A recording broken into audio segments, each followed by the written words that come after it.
Hi, I'm Nicole, and I'm going to be presenting on the Dalkon Shield disaster. So, first off, what is the Dalkon Shield? It was an intrauterine device, which is an IUD, and it was created by Hugh Davis and Erwin Lerner. Hugh Davis was a gynecologist at Johns Hopkins University Medical School, and Erwin Lerner was an electrical engineer. And this IUD was able to capture over 60% of the US IUD market in 3 years. And they sold over 2.5 million of these IUDs to women over a 4-year period in the 1970s. The company that was selling them was named the A.H. Robins Company. And then just in terms of how much it costed 35 cents to manufacture, $4.35 to sell to the physicians, and then to the patients it only costed $12. And there were some bad health complications associated with this IUD. The highest complication, or the most common one, was pelvic inflammatory disease, and then it also caused unintended pregnancy and fertility. And then women were also 7 times more likely to develop pelvic infections than women not using this shield. So clearly it caused a lot of problems. And then how it worked was it was a plastic shield, as you saw on the previous page, kind of shaped like a crab, and it was inserted into the uterus through the vagina, and it included copper, which acted as a spermicide, and it had a string attached to the bottom for easy removal. And the copper that it was using for spermicide was not actually classified as a drug, so it was not regulated by the FDA with the same standards as medications were. And then moving forward, it could be bent and inserted without the need for cervical dilation, which made it a lot easier for doctors to insert and made it more widely available for different doctors. And then since it was pretty large and it had a greater surface area, this caused it to have more endometrial contact, which increased the inflammatory response of the uterus. So pretty much that meant that the cervical mucus would get thicker and it would make it harder for you to get pregnant. So that was pretty much how it worked. And then the fins at the end were to combat the high expulsion rate of IUDs at the time. So they kind of helped grab onto the uterus so it wouldn't come out. So then just a case study of a woman that ended up using this IUD. Her name was Donna Reek, and she started using the Dalkon Shield at age 17. And then shortly after, she was hospitalized for an unknown reason, and the doctors diagnosed her with gonorrhea. But then later she found out it was actually an infection of the fallopian tubes, but the doctors did not document the Dalkon Shield as the cause for this, even though it was, and it caused her infertility and osteoporosis. And then since the doctors diagnosed her with gonorrhea and not a problem due to the Dalkon Shield, she wasn't able to get full compensation later when all the lawsuits happened, and this actually happened to a lot of women, which I'm going to get into later. So then now just diving in a little deeper to what went wrong with the Dalkon Shield. First off, the experimental studies that they completed for this IUD were very flawed. In the campaign, they emphasized the safety of the device compared to regular traditional birth control pills, and they said that physicians called this device very promising. They advertised a 1.1% pregnancy rate, a 2.3% expulsion rate, and a 94% retention rate. And then they also said that expulsions or removals of this device for bleeding complications was greatly reduced compared to other IUDs of the time. However, this data was all very false, and in reality, there was a lot of skepticism from physicians at the time of how effective this device would be. And in the testing they did, there was actually a 3 to 5% pregnancy rate, not the 1.1% that they were advertising. And then even on top of that, the study they did was very biased and poorly executed. So the study didn't have enough participants to be valid, and it didn't have the study over a long enough period of time to get accurate statistics. So the average woman was enrolled for a little over 5 months, and barely any of the women studied actually hit that 12-month mark. And then a lot of women dropped out of the study, and this was an important subgroup that they didn't even mention in the results, because a lot of the women that dropped out due to problems, and that just wasn't included in the results. And then lastly, the reason the pregnancy rate was so low that they advertised, but it wasn't actually that low, is because in the study for the first 3 months after inserting the IUD, they had all the participants on a backup method of birth control, and they didn't mention this in the report anywhere. So that was kind of just how bad the experimental studies were, which kind of is just the first thing that went wrong about this IUD. So then moving on to what pelvic inflammatory disease is, and again, this was the main issue associated with this IUD. And pelvic inflammatory disease is pretty much an infection in the upper reproductive tract, so in the fallopian tubes, and it's caused by microbial causes and bacteria. And sometimes this has very subtle signs, and sometimes women don't even know they have this, which could be really bad. And then the long-term effects of this is that women have infertility, ectopic pregnancy, chronic pelvic pain, and sepsis.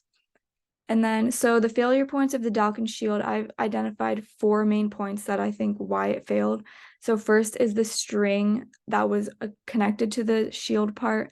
Then secondly, the fins, and then the copper in the Dalkon Shield, and lastly, the shape. So for the string, this image on the slide kind of shows how the string looked. So it was a string that was completely unsealed at the end, and it was covered in a nylon casing. And this string was accessible from the vagina, so it helped physicians remove it once the IUD was ready to be taken out. So as you can see in the picture, there's a lot of little filaments inside of the nylon encasing. And since that was able to hang down into the vagina where there's more bacteria, the bacteria was able to actually crawl through the strings and go into the uterus, which is supposed to be a sterile area. And normally bacteria can't reach that area, but because of this string, bacteria was able to reach that area.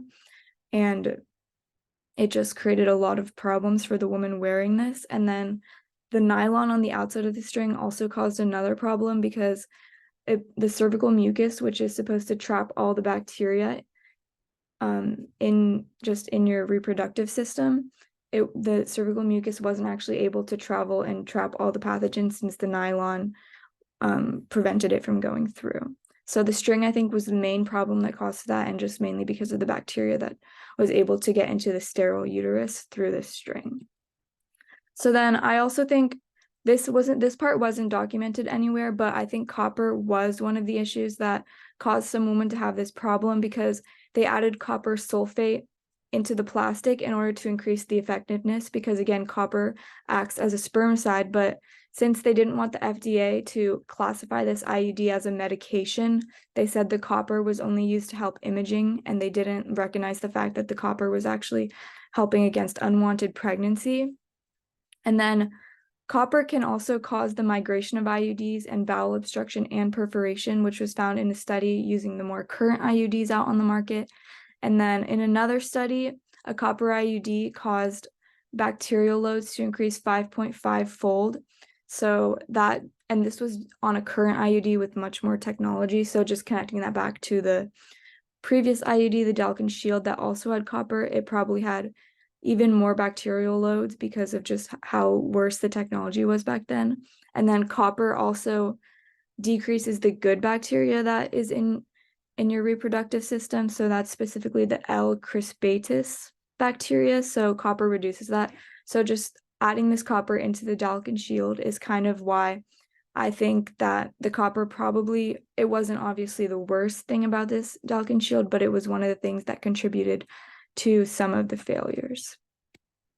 And then moving on to the fins, there was not as many documented problems with the fins of this Dalkon Shield. However, there were a few instances of uterus perforation due to this. And in the picture, you can kind of see what uterine perforation is with more new recent copper IUDs. So it's pretty much when one part of the IUD gets stuck somewhere in the walls of their uterus.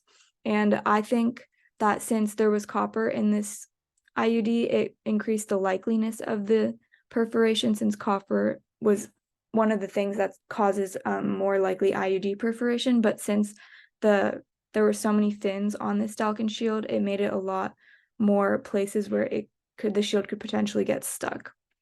So, and then another thing that just added to the problem with the fins is that in 2002, they did a survey of how many doctors had inserted IUDs, and they found that a lot of doctors actually hadn't, and 79% had inserted 10 or fewer IUDs in the past year. And then a lot of the times when the uterus is perforated, it is during insertion, because that's a lot harder of a process. So since so many doctors hadn't been very haven't had a lot of experience putting in the IUDs, then this just made the perforation a lot worse with these fins, since they were already kind of more prone to stabbing into the uterus. And then also during that time, if pregnancy occurred with an IUD in place, the common practice was to just leave the IUD in place, and doctors thought it would just push to the side during the pregnancy, but that wasn't actually the case. So when IUDs are actually supposed to be removed during pregnancy, so when the IUD kind of got pushed to the side, it got actually perforated into the uterus and could get stuck. And then lastly, the shape was the last problem I've kind of recognized with this device. So during insertion, doctors had to fold it in half in order to get it up into the uterus. And that was just, since it was such a weird shape, that's what they had to do. And this could cause doctors to place it the wrong way in the uterus, since it was kind of harder to get up there. And this would make it less effective. And then also, it was very difficult to remove because of the shape. So since it was so large and you had to fold it up there to get it out, to get it out, you couldn't really unfold it since it was up in the uterus. So that would cause a lot of pain and discomfort to the woman having it removed. And then lastly, there was a study done with this Dalkon Shield, and it showed that it took 10 times more force to insert than other IUDs at the time. So that's kind of another downfall probably of the size and shape of this thing, of why it was so hard to do. And then lastly, it had a pretty rough surface. As you can see, there's a lot of grooves and places for bacteria to get stuck. And the reason they did this was because it was supposed to increase the cervical mucus. However, it did that, but it also increased the more bacteria getting trapped on it. So those were the 4 reasons I think it failed, backed up with some evidence from some readings I did. So now moving on to the more ethical problems associated with this device. There was a lot of ethical problems. Not only was the device a bad device, but the company that made it did not do a very good job of mitigating the problems or listening to the women that were saying having problems. So first, as I kind of mentioned earlier, the FDA did not monitor IUDs because they weren't considered a drug at this time, which A.H. Robbins used to their advantage in just not providing very good information to the public. And then they also, in the court testimony that happened after all these cases of problems were found, they proved that A.H. Robbins knew about the string problem, the nylon string that I talked about earlier, 6 months before it went out onto the market. So he decided to release this IUD even though he knew about all the extensive problems that it was causing, which is just super unethical. And then he also destroyed the evidence of this, so it took longer to come up in the courts. And then the company, whenever there were just women coming out about problems that they've had with this IUD, the company attributed the problems to the doctors improperly inserting them, prior infections that the woman had, or poor hygiene of the woman, which was just putting all the blame kind of back on the women or the doctors when the blame was really supposed to be in the company and in this medical device. And A.H. Robbins continued to deny and ignore all women that came forward with evidence. And then if women did try to go to court against this company, they would prolong the litigation because he knew that the woman probably couldn't afford to be in court very long, so he just prolonged till they would eventually back out.